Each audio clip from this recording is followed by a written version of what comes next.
Well, hello and welcome to the Informed Traveler Podcast, a weekly travel podcast where our goal is to help you become a more informed traveler. And I'm your host, Randy Sharman. Travel expert Onanta Forbes wrapped up her trip to Portugal last week, spending some time in the Azores and Medeira. So we'll catch up with her in a few seconds to hear the highlights and get some tips on visiting the Azores and Medeira. Plus, Dani Musse from Booking.com will join us to give us another destination idea.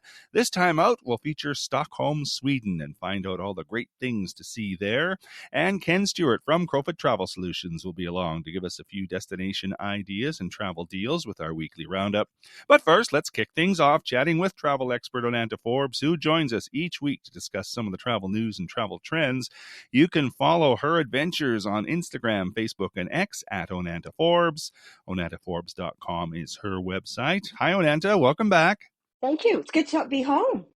To rain. Is it really? Is it really? Yeah. Come on. Yeah. So the day we arrived home, it was rainy and 10 degrees, and we left like 25 degrees. But I'm not complaining. It's always good to sleep in your own bed, right? Well, that's part of it. Exactly. Yes. So let's talk about the last leg of your trip in Portugal. You got off the river cruise, and then where did you end up? So after the river cruise, we headed to two islands within Portugal. The first island was the Azores. So quick flight, no more than 2 hours with SATA Azores Airlines. Now, I just want to comment about this departure or this airline. Jammed-packed with people. Like, it was a big aircraft, not one single seat available. The interest is so high for people to visit, whether you're an international visitor or domestic visitor. So really popular destination. We went to the largest island in the Azores, and that's called São Miguel. And it's really good for people that are like couples or active families. Lots to do here. You can go kayaking, paddleboarding, diving. Surfing, lots of hiking and biking. Now, actually, it's also the Azores is Europe's #1 destination for whale and dolphin watching. I didn't see any, but I can see why. Because right in the middle of the ocean. We stayed at the Savoy Hotel, which is only minutes away from, or not the Savoy, pardon me, the Grand Hotel, which is only minutes away from the airport. So when you land, like within 10 minutes of getting your luggage, you're at the hotel. And the hotel's beautiful. Like, it's overlooks the ocean. There is a big swimming pool in front of it where people go. You see them swimming from daybreak to sunset. Lots of interest in going out and starting your day and having activity there. Easy walking distance within town. So good. It's a good walking destination just to roam. And the first day we did take a tour, and we went to see many of the different attractions on the tour, where you can see like where they had, you can go where they have like hot springs. You can actually go swimming in the hot springs and in the geothermal swimming pools. Lots of great vistas looking over the ocean, as well as just learning about the history of the island. And then I think one of my very, very favorite things that we did there was we went on a food and wine tour, which was really well done by Hungry Whales. It was really a cute way to enjoy and to learn about the food. Lots of meat and potatoes.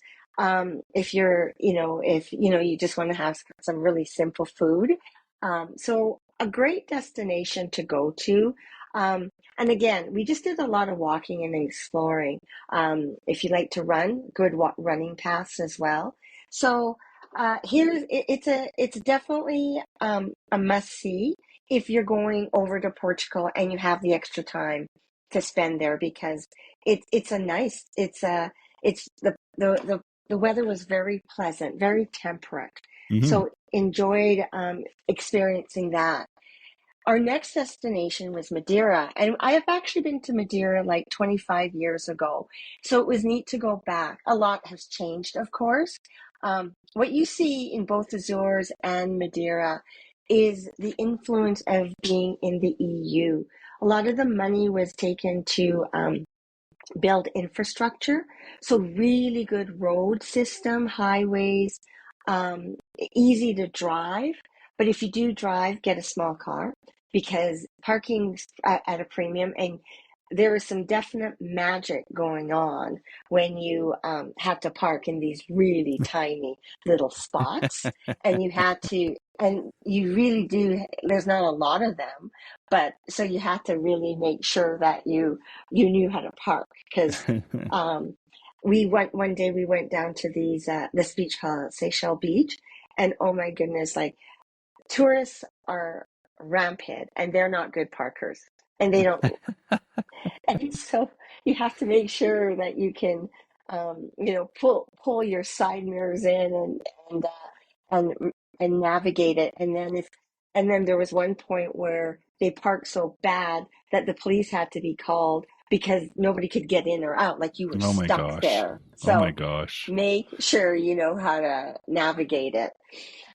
So we stayed in Funchal, and that's where we flew into. It was only, again, a couple hours from the Azores to Funchal. Gorgeous destination. We stayed at the Savoy Palace, which is about 20 minutes away from the airport, and it's a really good location. As far as, again, walking to go into Old Town and walking along the promenade again against the ocean, you have access to lots of different restaurants while you're there. Hmm. um, and here again we went on different tours just to see the different sites. So from Funchal, you're close to the sea, as I said, lots of different places to go while you're there. One of the, like, you go to different places where you can see some really splendid views. So exploring Funchal, which is the capital city of Madeira, you go to Old Town, you see the cathedral, you go to Santiago Fortress. Again, lots of panoramic views. It's a foodie destination to enjoy the different foods that are there. If you are active, you can go on what they call Levada hikes. And it's just a different way to explore their landscapes and their nature. And what they are just centuries old irrigation channels. They're built by hand and they wind through lush, like, mountains and forests and valleys, and they create a network of hiking trails.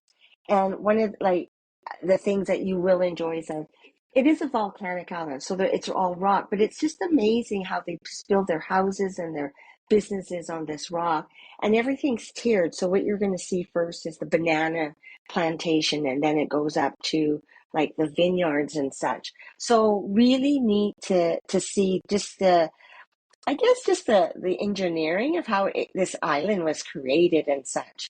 One of the things is just a travel tip. If a levada has been closed due to a landslide or weather conditions, don't attempt to go because people have gone missing, and it's really difficult for emergency crews to help you. So good to do, but always be aware of the weather because pardon me, you are on an island, right? So big winds can come up.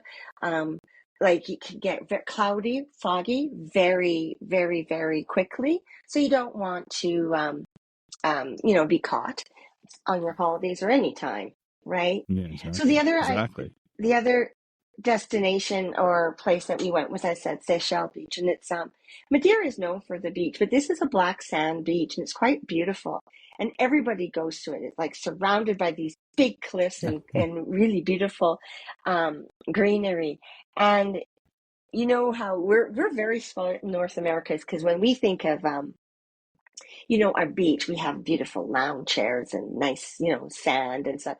But, vacationers just, they just lie on the concrete, and that's fine with them because there's nothing else to lie on, if you're busy and such. So it's, that's one of the things you have to experience when you're in Europe. It's like, it is not always a beautiful sandy beach. It can be quite rocky. very, very Hmm. rocky. Um, Yeah, but to keep that in mind. the black sand beaches are really kind of unique, though, aren't they? If you've never really seen one, it's kind of like, wow, this just looks like dirt, but it's really something to see, isn't it? Oh yeah, it's amazing. It's formed by eroded volcanic elements, and Hmm. so it is almost like you're on another planet when you visit this beach. It's quite amazing. And we were there on a very hot, sunny day, and beautiful, beautiful to experience. And you know the weather, like the water isn't that hot, but what happens is like you're on that black sand beach. That's where the heat's generated from. Hmm. So you know you're lying on the beach, and then going into the water is actually quite cooling because you get so hot and such. One of the other fun things that we did is that we went on this cable car, and it spans like 500 meters, and it takes 5 minutes, only 5 minutes to get each way. But then you go down to the bottom, and you go through this like orchid, and you can see mangoes and bananas and such. But then there's this beautiful beach that you can just enjoy. This beach was pebbly, so they did have platforms of where you could have loungers to sit on and such. But it was so beautiful with regards to just it was quieter. They have like it's a like a sunset cruise, but they had like this pirate ship go by. It was kind of just cool, right in the middle of nowhere. I don't know how this fisherman went out on into the ocean, but there was this rock, and he's fishing on it. It was just really cool. But a little traveler's tip is do not miss the final cable car back to the ticket office because the police cannot help you, and you would have to climb a very difficult path in the dark. So be careful of that. Oh, wow. Very much so. Yeah, right. So Hmm. don't be doing that for sure, right? The other thing that we did was that we went on, it was like, how do I say it? It was like these wooden baskets up on high, and then we went on like a sled ride down. And there's these two gentlemen that steer it with their feet, and you can see over time they're like toboggan. It's a toboggan ride, basically, is what it is. Hmm. And Hmm. over time, these roads have just been slick, like smoothed out, so they're actually quite slick. And actually, cars are on it too. So you have to our drivers have to be very careful with regards to getting us down there. They're called Monty Toboggan sleds, and they first originated in the 19th century. And you get some pretty amazing views of the city. And it was used as a means of downhill public transportation by the locals who wanted to travel into the city of Funchal. And it's fun. It takes about 10 minutes to get down. Huge lineup. So there can be times that the lineup could be up to 2 hours. So plan your time well to get there or Hmm. to be, to go on them. But they are fun. Yes, it's touristy, but it was great. We really quite enjoyed that quite a bit. And our last day was all about gastronomic endeavors and wine tasting. So we went to two vineyards. The first one was a vineyard that we tried like six different wines. They primarily focused on white wines, and then we had a rosé and then a couple of red. And then we had this beautiful meal. It was a barbecue. And you know, if you've ever been to a Brazilian steakhouse, they come out with these bits Yes. of meat. Yes. It's Well, my amazing. goodness, they did that, and it was just fresh because the barbecue was just done. Very, very typical food, like very simple, like boiled potatoes, salad, which was just like sliced tomatoes and cucumbers and lettuce, and bread. Portuguese bread is really good. Like, um, if anything, that's what you're gonna bulk up on, but in all your meals because it's just so good. So really neat opportunity. And then you just look over the whole vineyard as you eat your lunch and you enjoy your wine. The second place that we went for a tasting was for a port. And Again, we had 4 different ports ranging from sweet to dry, and then you were able to try a 10-year-old port you know, to finish off your tasting. Very nice. The people, enjoy their sharing their knowledge about the different beverages that we were encountering. So you get to learn a lot as well as get a taste of the destination that you're in.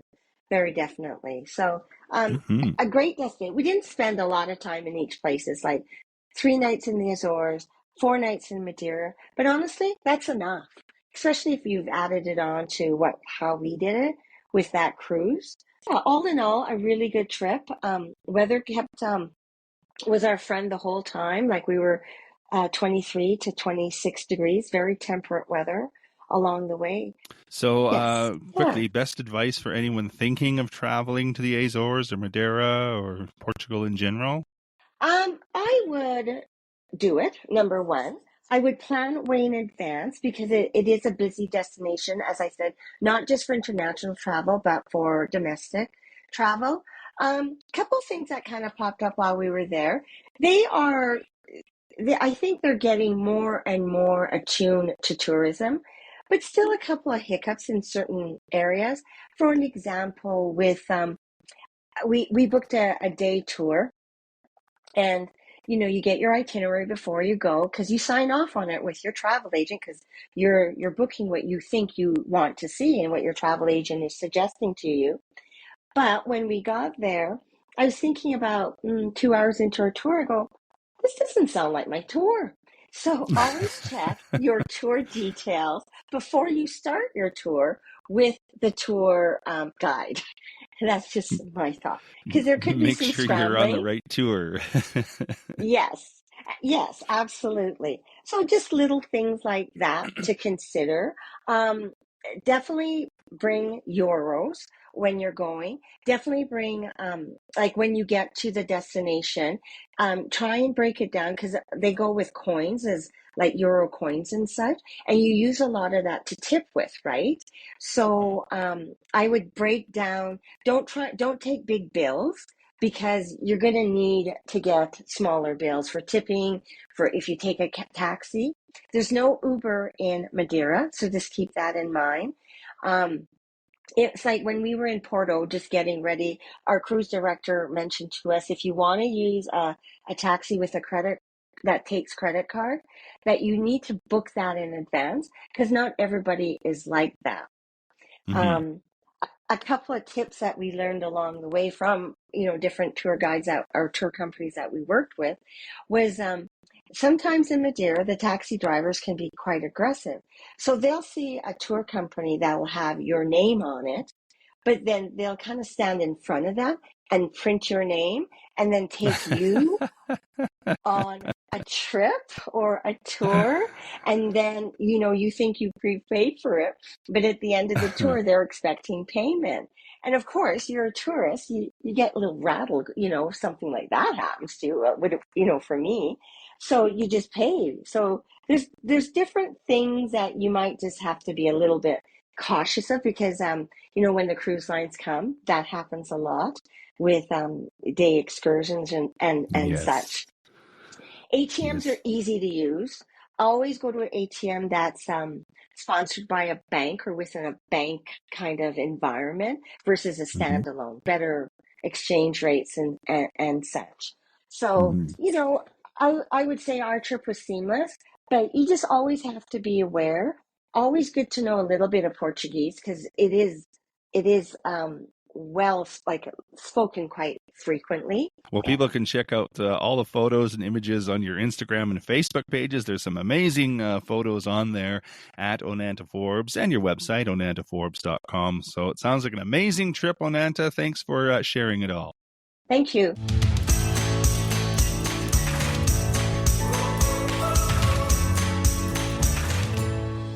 So, about once a month, we like to invite Dani Musse, Regional Director for Canada with Booking.com, to join us to showcase a vacation destination idea. And Dani joins us this month to talk about Stockholm, Sweden. The website, of course, is Booking.com. Hi, Dani. Hello, how are you today? I'm well, thank you. We haven't chatted for a while. How's your summer been? Yes, I've been busy, but really doing lots of staycation and enjoying the weather around here. Such beautiful days in Ontario. Well, we're going to talk about Stockholm, Sweden. I've been looking at some of the info on traveling to Stockholm on the Booking.com website. There's lots of information there. So, what's your insight on Stockholm in general?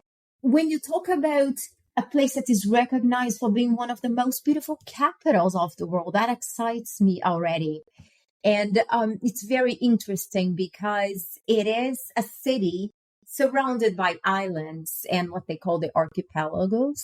So you can easily hop on into different islands that you're going to experience different tastes, different sceneries, and all that just 30 minutes away. And during summer, actually, people can swim from one island to the other. So summer might have been very exciting there.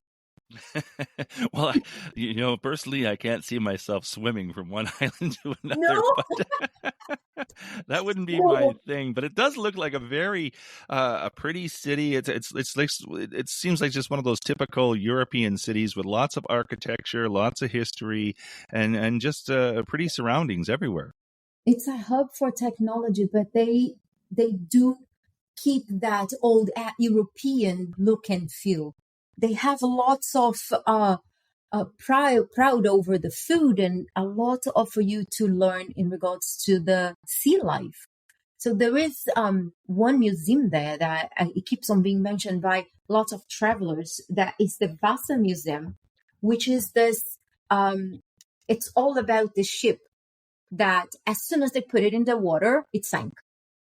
And about 50 years ago, they actually took it out and put in a museum, and they talk the story about living on the sea back in the 1600s. What would they eat? How would they get from place to place? And how life was in the city back at that time, all by looking into everything they could recover from the sea. And it is a whole day trip just for you to discover all the secrets of this museum. Well, and like any trip to Europe, it's a journey to get there. So I think you would want to plan for at least 7 days, maybe 10 days, and like any major city in Europe, you want to venture out and visit other parts of Sweden, right? So it's a good place to kind of be a hub, so you can kind of venture out and visit the rest of the countryside, right? I agree with you. It's better for you to start in the big city because the airports and the flights are going to be easier, and then you can venture yourself, and even go to another country because Europe is really so easy for you to go from one country to the other. But if you really fall in love with Stockholm, you can always stretch a little bit and stay a little bit more.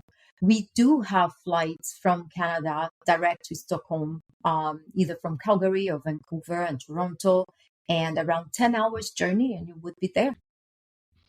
Yeah, it's not hard to get there. It's just like I said, any uh, European flight from Canada, it just takes a little bit of time. So you've got to be prepared for that. But again, you talk about the cleanliness of European cities and the easy way of getting around. Like the public transportation in European cities and in Stockholm in general seems to be quite good and quite efficient, right? Well, yes. First, it's very easy for you to get around in the city. You can walk very easily from one place to the other, and you have beautiful public transportation. The trains do cover the majority of the territory. In Stockholm specifically, you have more than 100 metro stations, subway stations, and it's a city that really value art. Each metro station is a different expression of art. So they have graffiti and different artists that actually take the whole station and make it their territory to explore art. So just visiting those stations itself is already part of a tour. I am again looking at some of the info on booking.com about Stockholm, and I'll just read this for you because it pretty much says it all. Modern Stockholm is uniquely made up of 30% waterways, another 30% of parks and green spaces spread across 14 islands, and is one of the world's cleanest and most charming capitals. I think that sums up what I was trying to get at. It's a very clean city, lots of green space. So if you like being outdoors, Stockholm is a good place to start, right? Yes, it is. And there is this desire to be outdoors, this desire to explore outdoors. And in Booking, you can easily book one of the experiences. We do have on the website available, you can do walking tours, or you can book food tours for you to explore the taste of Stockholm. So you can book your ticket through booking.com and you can get all set. As you were mentioning, you want to be prepared. You want to make sure that you have everything mapped out for when you arrive there. So we can help you with the experiences. So you make sure that you make the most out of the experience in the city. Mm-hmm. Well, that's a good point because I think a lot of people don't realize that booking.com, you can book everything. You can start with your flights, your hotels, even rent a car and those types of things, and do some of the tours around there. One of the tours I always like doing in a city that I've never been to is the hop on, hop off bus tours, because you can kind of explore, walk a bit, get back on the bus and go to a different area and pretty much get a whole idea of the city at your own pace, right? I can relate to that. I love hop on, hop offs, and you get a ticket for the whole day. You get to explore while you already have your transportation all set for you. And we do offer that in the website, in addition to the hop on, hop off cruise tour in Stockholm, because you can do the same tours, but going through the water as well. And you don't have to swim. That's right. You don't have to swim.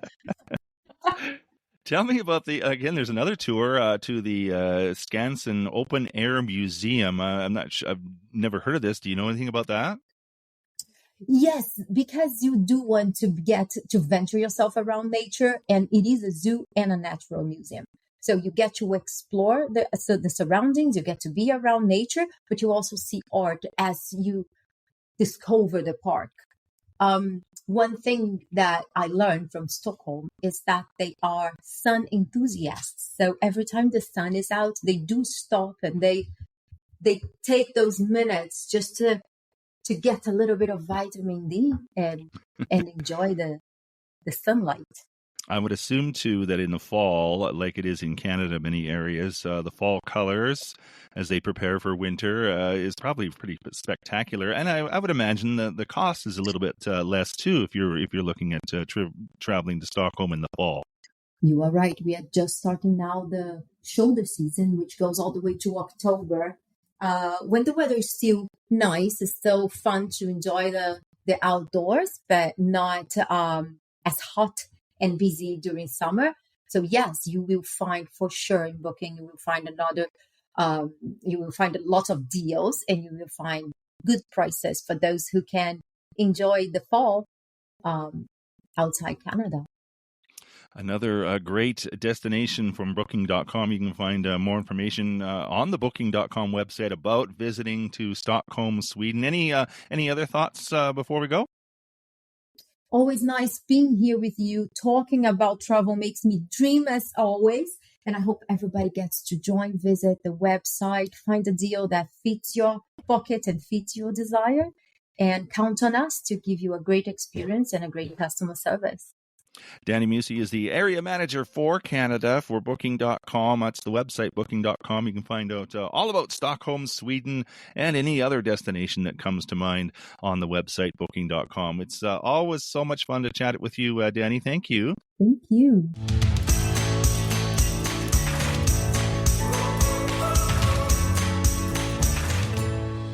This is the Informed Traveler Podcast. I'm Randy Sharman. Just want to remind you of our website, theinformedtraveler.org. That's where you can find our contact page if you have any questions or comments about the podcast. You can also email me, too, with any questions you might have. My email address is randy@theinformedtraveler.org. And if you want to get up-to-date travel info through the week or just see a few amusing travel stories and links, you can like us on Facebook at facebook.com/informedtraveler, on Instagram at Informed Traveler, or you can follow me on X at Informed Traveler. So now, as always, we'd like to end the show with our weekly roundup, and joining us to do that is Ken Stewart from Crowfoot Travel Solutions. So, yeah, we had a busy week this past week. I know in my emails I called it, my away message was it's meeting week. We had Estret Hotels were in town. We saw them on Monday. And then we had Travel Marketplace, which is company that does a lot of work with all the different suppliers and everything, sends out regular emails and newsletters and all that kind of stuff. They put on a show that we were at all day Tuesday and Wednesday. We had over 260 travel agents from Alberta and Saskatchewan, and there were 50 plus suppliers at the trade show, also on hand promoting their products. So it was a really, really good 2 days. Nice. A good time was had by all, I guess. Hey? It was. A couple of things I thought worth mentioning that kind of stuck out for me when we were there was with the Estret Hotels, when we saw them on Monday or whatever. They're in the Riviera Maya, down on the other side of Playa del Carmen. But they've got three choices for hotels. You got the family resort, and that has an adult section. They have an adult-only resort, the Hotel Art right beside them. And then they have La Casa de Playa, which is their luxury adult-only resort, all butler service. And the nice thing about these is they're all right next to each other. So, you could have the family staying at one, and if grandma and grandma wanted to treat themselves and stay at the Playa with the butler service or whatever, they can still go over and hang out with the family at the Estret Hotel. And one of the things I thought was really cool, and this works well, especially for the families, and if you're a big kid too, it's going to work out really well for you. So like myself, even though I'm up there, I'd be taking part in this. When you're staying at their hotels, it gives you all access to all 8 of the Estret parks in the area. Oh my! Wow! So you can go swimming in the cenote, you can go zip lining. They have Mexican fiestas and evening shows, snorkeling, ATVs, monster truck track, and a lot more. And a lot of the parks, it also includes with your admissions or whatever, it's your meals and beverages. So again, that's a great extra. Especially if you've got a couple of kids, you can entertain them all day long and yourself as well. Well, being in that area, I'm just curious, did anyone talk about the Tren Maya that runs from Cancun down the Riviera Maya? Nobody was talking about the train, and I'm glad you mentioned that. I'm going to have to do a little more searching on that and bring us some information. We'll talk about that coming up. Okay. A lot of talk about how river cruises, like the Sun Destination packages, especially for these Christmas market sailings last year, and so far this year, they've almost all but sold out well in advance. Really? Surprisingly, also, they're saying that a lot of the excess Christmas market themed cruises, they've got multi-generational families sailing on them. So they got the grandma and grandpa and the grandkids, or families are taking advantage of this and going with their children as well. And again, they're really cool to do. Good news is, though, that bookings are all the way out for 2025, and they're going to be loading the 2026 sailings here fairly shortly, too. So if a Christmas market is something you've always wanted to do, don't wait. It's like Sun Destinations, we tell you. Don't wait. Yeah. Check it out. Well, we say it all the time, and this is a good example of not waiting, because if you wait too long, you're going to be out of luck. Well, and again, it seems to be just COVID, and you hate talking about COVID. They were calling it the demic when we were there. Once that got finished and everybody started traveling, things changed a lot. So, again, Christmas markets were always popular, but they had no expectations. It was well beyond what they were expecting to be, sold out this far in advance and everything on a lot of the sailings. I mean, there's the odd cabin you can get now and then. But again, it's going to be the lower cabin with just the porthole, not one with a French balcony or anything like that. So, but again, for some people, that doesn't matter. They just want to be on the ship. Exactly. It's like an inside on the big cruise ships. You're not there a lot. You just need the place to put your head at night. That's right. Expedition cruising as well. Our friends at Cork and Hurtigruten are both there. What surprised a lot of us agents when they were doing their presentations is the average age is probably around 55 to 65 years of age. They're smaller ships, 150 people, 200 people. But they also just recently had a couple of older and solo travelers. One was 83 and one was a lady who was 92. Wow, good for them. On an Antarctica sailing, no less. And good for them. and they actually had for those clients and just pretty much all the clients, everybody has no issues getting on board, going out on the Zodiacs, taking you onto the land to go visit the penguin colonies and things like that. They were right up there with all of them. So again, Great. kudos to them. And again, Absolutely. this like the Christmas markets, we're seeing a lot more multi-generational families starting to do the cruises. Hmm. And maybe these are families that have cruised a while or whatever, and they understand what cruising is all about. But again, the younger ones get involved. They're right in there with the scientists, so they're on board. You can go right in, and they're actually working with them, which is kind of cool. Because again, the kids are learning about this kind of stuff in school, right? So to get Hmm. hands-on right on board, Hmm. they're hopping on with the guides, jumping on those Zodiacs way out there, jumping in, doing the polar swim. I'd be worried about having a heart attack, jumping to the cold water, but I do it. I do it. Again, this isn't for everyone, but with a smaller number of passengers and the fabulous itineraries that they have, cruiser and non-cruiser, you may want to check out the Arctica or Antarctica ones that they have. And again, if you like something a little bit warmer too, there's always the Galapagos on these That's expedition right. cruises. So That's right. our friends at Hergrit mentioned if you want to get on board, right now they've got a book a suite from September 9th to October 31st, 2024 for future selling. You're going to save up to $5,500 on a cabin. Wow. Big That's bargain. one of those bucket list item things to see, though, like the Galapagos, It Arctic, is. It is. Antarctica. It is a It's a bucket great way list, to but go, it is. though. Yep. And it's becoming a lot more popular. So, people, or maybe, like I say, we'll call it the bucket list item, but a lot of people are checking it off a lot earlier now. A reminder, Colette Vacations still has some time to help you take advantage of their new season sale. Savings up to 20% on select European and North American tours for new bookings for 2025 by September 30th. You can also add in your air with them to make it a full package, even an extra couple days pre and post. And again, they're one of the companies that have one of the best insurance policies in the business. So again, as much as we want to sell you insurance, we just want to make sure you're protected. And they do a great job with their policies. So again, that's one that you could add in with them, and we highly recommend that. Air Canada Vacations still has some space left for travel until December 18th, 2024. So book a new Sun package by October 6th and save $400 a couple on select Mexico, Caribbean, Central America flight and hotel packages to Hawaii, Orlando, and California. Are you a sandals or a beaches fan? Or maybe you've heard all about them and you want to try one out for your first time? Again, you can combine that second guest at 50% off, but you're also going to receive your connecting flight through Toronto or Montreal for free. And then if you Woohoo! book before October 11th and travel from now through August next year, that's a good advantage, a good combination to take advantage of. But if you can Hmm. travel by December 31st and book by September 30th, depending on which resort you check, you could save anywhere from $500 to $950 on your sandals or beaches package. Wow. Save, save, save. Money, money, money. And you want to save, remember, all your Air Canada vacation bookings are in your Aeroplan points on your packages for the flights. Hmm. For the Sandals and Beaches one, they're throwing in a bonus of 8,000 points. Nothing to sneeze at there. Really?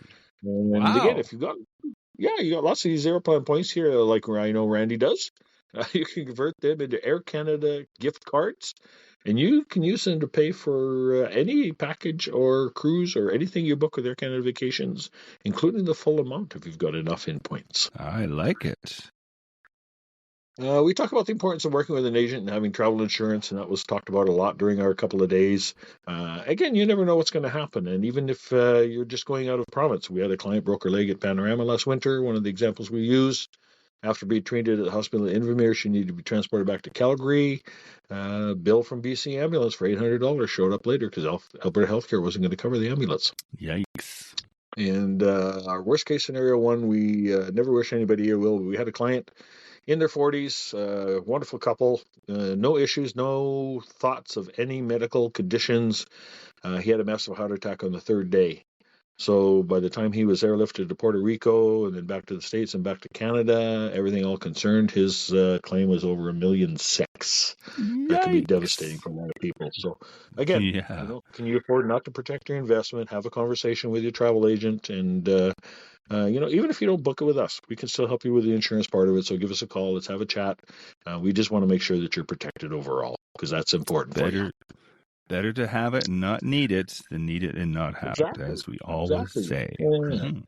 And a cool part of our Manulife travel insurance plans that we have that have the trip interruption and cancellation component, you just register your flight 72 hours before you go. And if you're delayed, and we seem to have a lot of those lately for some reason, if it's more than 3 hours, you receive a $40 voucher immediately on your phone. You can have a meal and a beverage while you're sitting around waiting. And if the delay goes another 3 hours or more, you get a second voucher for $100. So use that free call again. Let's have a conversation. It could have a lot of value to you later on. Mm-hmm. Okay. We like to joke, if you won the lottery last night or you just need some professional help with your travel plans, don't always do it yourself. Give us a call. We've probably been serving Calgary in the area for over 25 years now, so we've got you looked after no matter how small or how big your travel plan's on, so you can just relax because it's all taken care of. What is that free phone call number? In Calgary, 403-241-7140. And outside Calgary, call us toll free, 1-877-511-5511. Then you too can relax because it's all taken care of. Indeed, sir. Have a great week, everyone.